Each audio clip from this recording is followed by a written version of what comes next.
He never fired a gun, never ordered a hit, never spent a single night in prison. And yet, J. Edgar Hoover, the most feared lawman in America, reportedly said that Meyer Lansky was more dangerous than any gangster he had ever pursued, more dangerous than Capone, more dangerous than all of them combined. $300 million vanished, and he took every secret with him to his grave. Before we go any further, hit that subscribe button right now. Every week we go deep into the criminal empires, the hidden money, the untold stories that history tried to bury. You do not want to miss what's coming. Subscribe, and let's get into it. The year is 1914. The Lower East Side of Manhattan is a pressure cooker. Hundreds of thousands of Jewish immigrants packed into tenements so dense that sunlight barely hits the street. Young Meyer Lansky arrives from Belarus at 11 years old, small, quiet, with eyes that take in everything and give away nothing. He figures out very quickly how this world works. The people with money make the rules, and the rules are designed to keep people like him exactly where they are. He is not bitter about this. He is analytical. There is a difference. Bitter people complain. Analytical people plan. He meets Benjamin Siegel on a street corner. Bugsy is loud, explosive, magnetic, completely unafraid of violence. Meyer is none of those things. Meyer is calm. Bugsy is the thunder.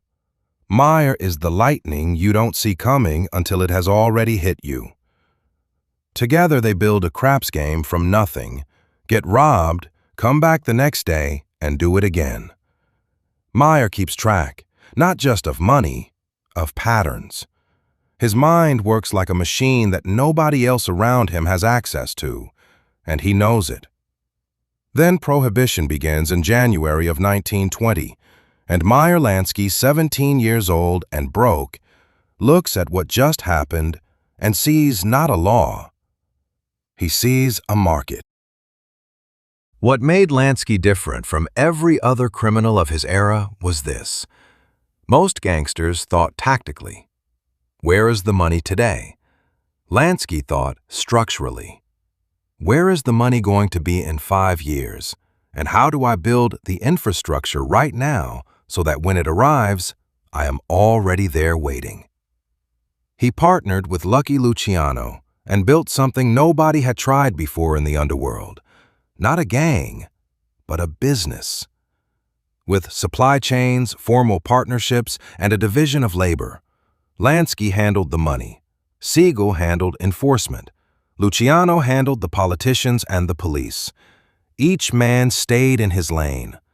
The operation ran with a terrible efficiency that legitimate businesses spent decades trying to replicate. The gambling empire came next. Lansky understood that gambling, unlike bootlegging, was permanent demand. People wanted to gamble the way they wanted to eat. No law was going to change that. He moved into Saratoga Springs, into Florida, into New Orleans. Then Cuba. Under Batista, Havana was an open city.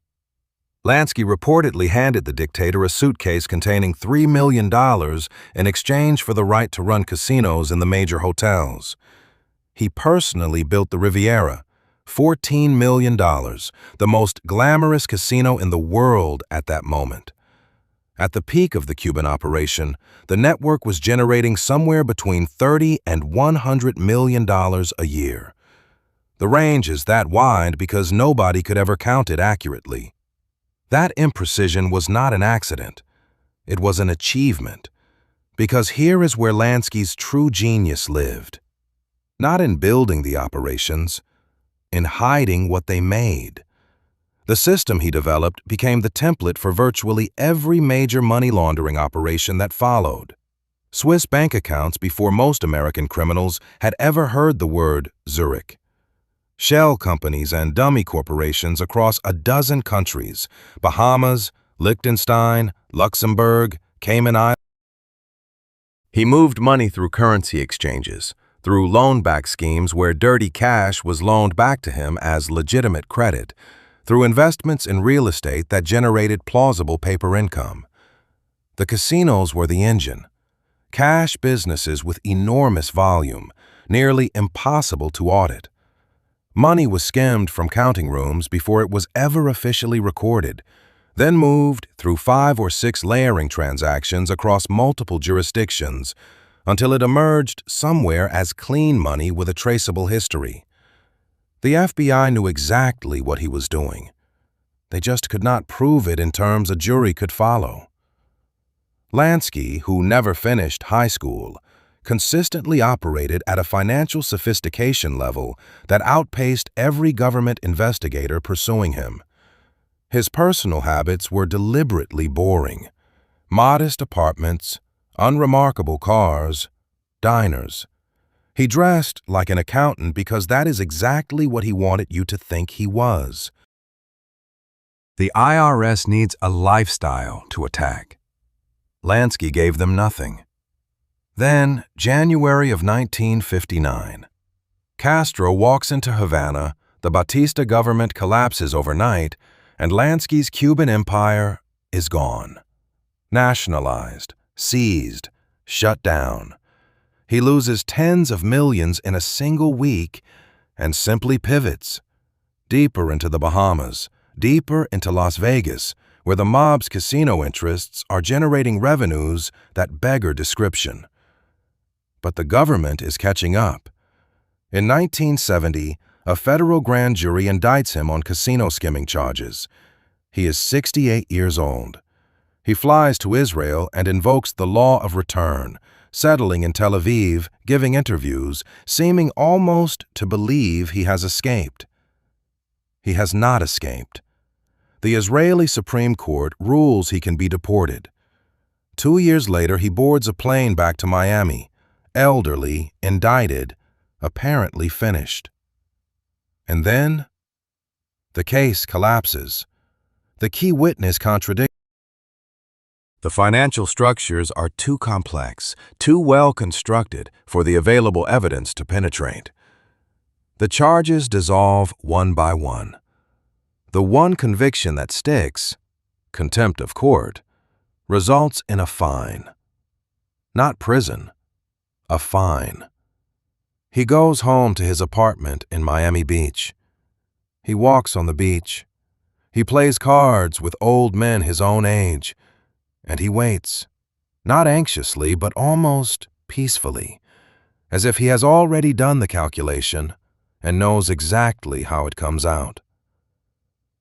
On January 15, 1983, Meyer Lansky dies in a Miami hospital at the age of 80.